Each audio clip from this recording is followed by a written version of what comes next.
looks like we're going to jump into game number 2, Classic versus Rogue here. Begin in just a moment.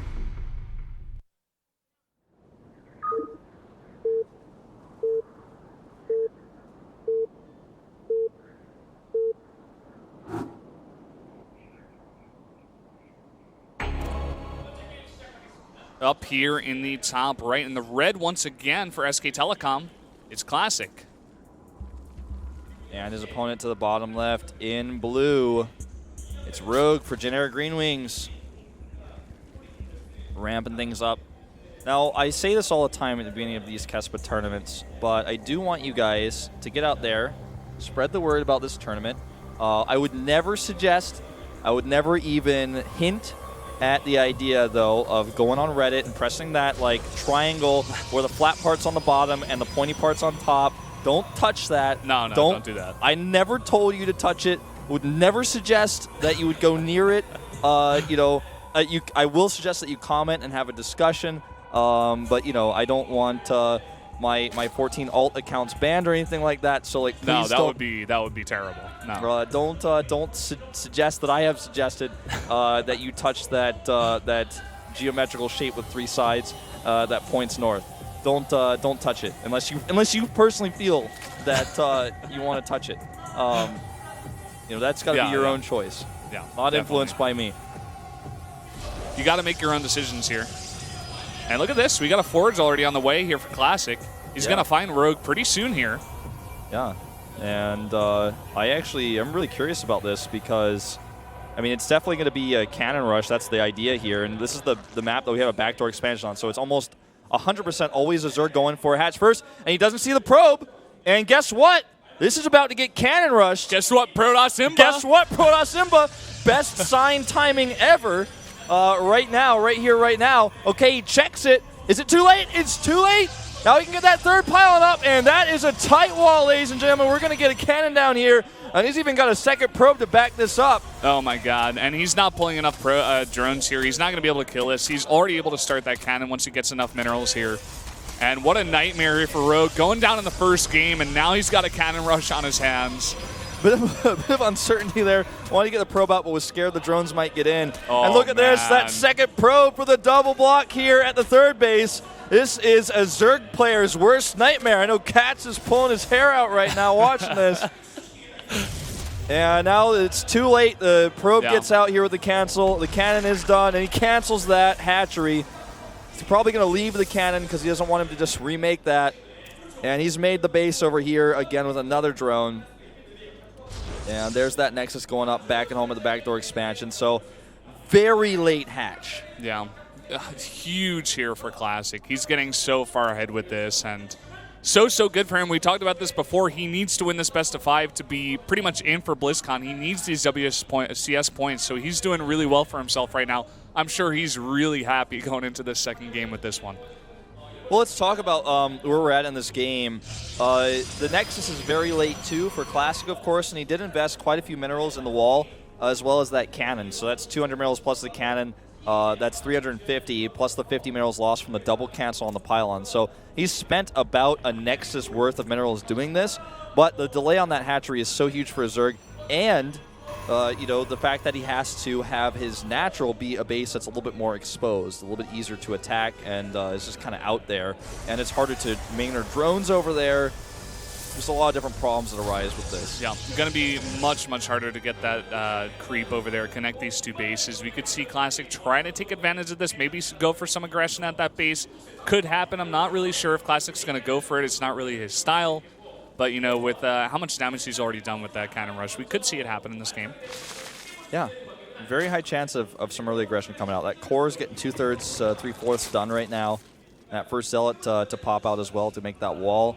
And it's tough now for Rogue to make a good choice. There are a lot of choices for him to make here, what he wants to do next. Does he want to be aggressive? Does he want to try to shut down at third base?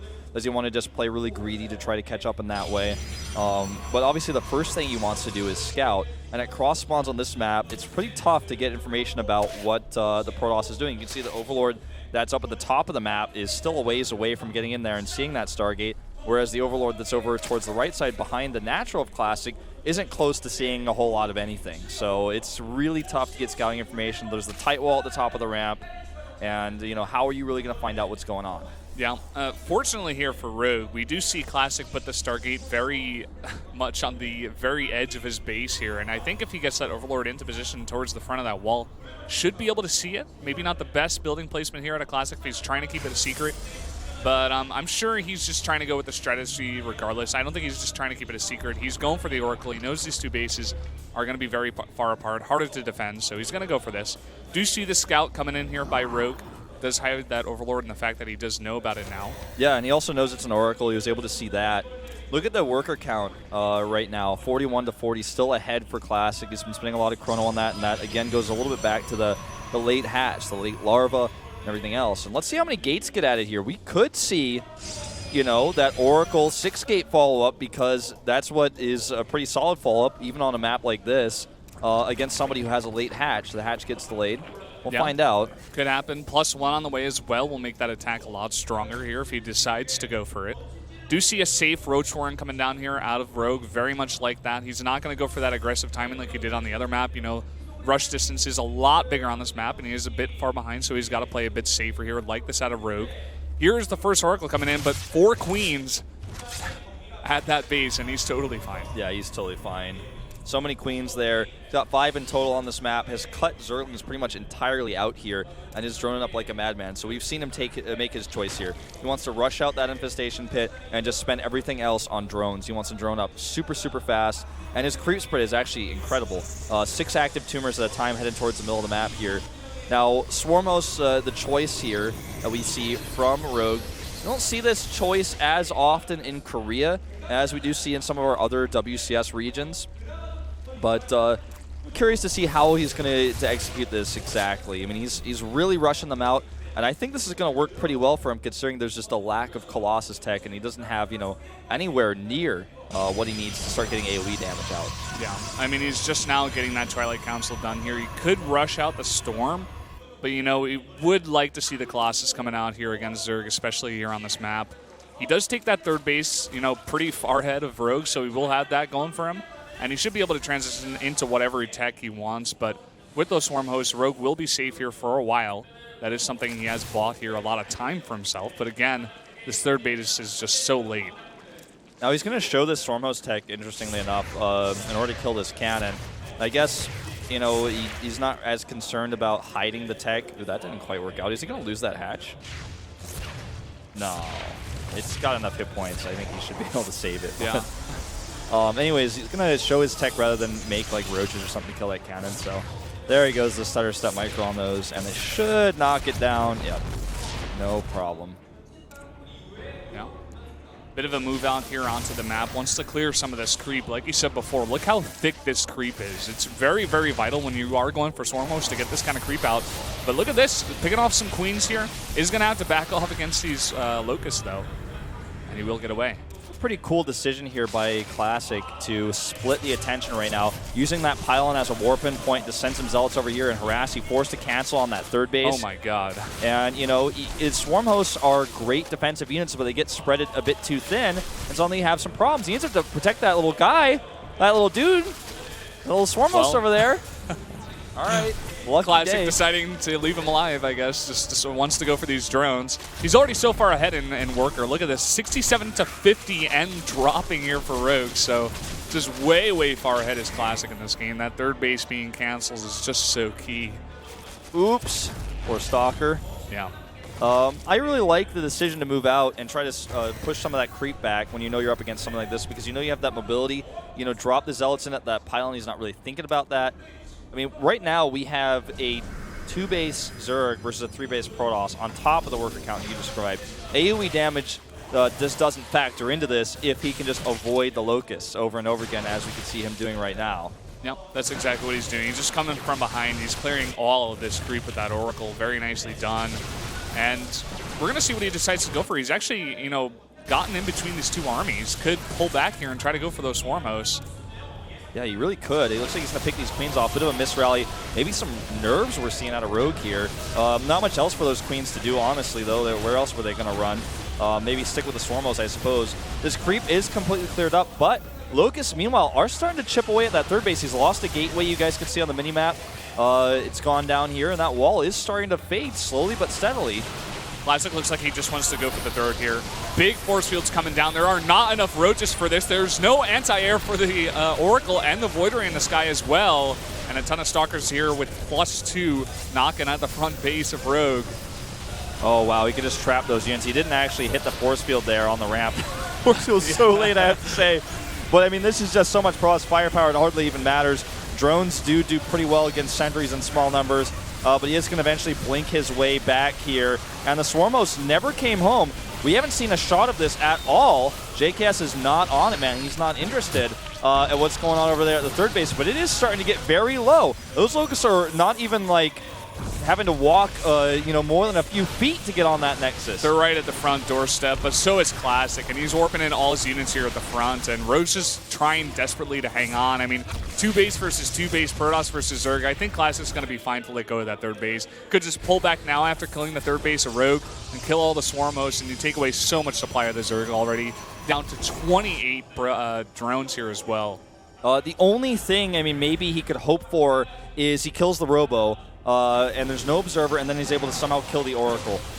Because the Oracle's the point of detection right now. He literally only has one Oracle. That's the only detection he has in this game.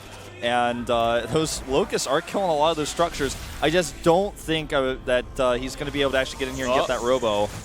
Colossus on the run. Does get away. He's really protecting these Swarmos pretty hardcore here. Here comes some Locusts. Yeah, Locust timing popping out there so key. Defends them for a long time as well. This one Void Ray could be key as well. I'm not sure how much anti-air is here for Rogue to defend the Swarm host and a lot of these roaches, but could do a lot of damage here. Doesn't look like there's much, and coming from behind with a lot of the Stalkers, just focusing down the Swarm host, and is going to try to blink away here. Yeah, I'm telling you, man, that lack of detection is starting to become a big problem here. He had his Cybernetics core down for a really long time. This is a game Rogue can still win, and he's going to come over here and kill his Colossus. If he gets that Robo too, that means no Observers, no more Colossi. There it goes, and there goes the last Colossus. I think he's actually turned this game around. I think he's about to win this game. There's barely any Protoss left here. That one Void Ray is a big problem, but Rogue is just like, you know what, economy, so what? I'm going to kill you. Look at the minerals and gas at Classic right now. He has no production. He is not able to make enough units, and these roaches are just wrecking this entire base. He's trying to Chrono Boost out whatever he can out of the gateways, but it doesn't look like it's going to be enough. That one Void Ray is just not doing damage fast enough, and the whole base at Classic is going down right now. Honestly, I feel like, I don't know what people will think about what I just said, but I feel like this is a total nerves mistake, like panic button was pressed here by Classic. I think he could have sent his Warp Prism back, saved a probe, run some probes out, could have easily won a base race, but he was not confident and for some reason hesitated and turned around. And this has cost him the game. He didn't have the detection he needed to kill his Swarmos fast enough. He didn't have AoE. His Colossi were not ready to challenge those Swarmos. And now he's lost his army and his base. And the Zerg base that has barely any production is making 6 roaches at 18 minutes with barely any drones, 28 drones. It's just roaming free over there. He didn't kill the structures. He didn't try to trap the drones. And I think turning around was the wrong choice here. Yeah, I mean, he already committed, but GG, there it goes. It's going to tie up 1-1 here. Big win for Rogue, but I do have to agree. Classic went for the base trade, but then he faltered. He came back, and it was just huge in that game. Rogue played it very, very nicely. I have to say, even in the first game, playing very well did Rogue, and he played very well here in the second game as well. It looks like he just feels a little bit calmer in both of these games, I have to say, for Rogue. Well, pay no attention to the man behind the curtain here. I'm not sure what's happening on our screen right now, but you guys can get an in-depth look at this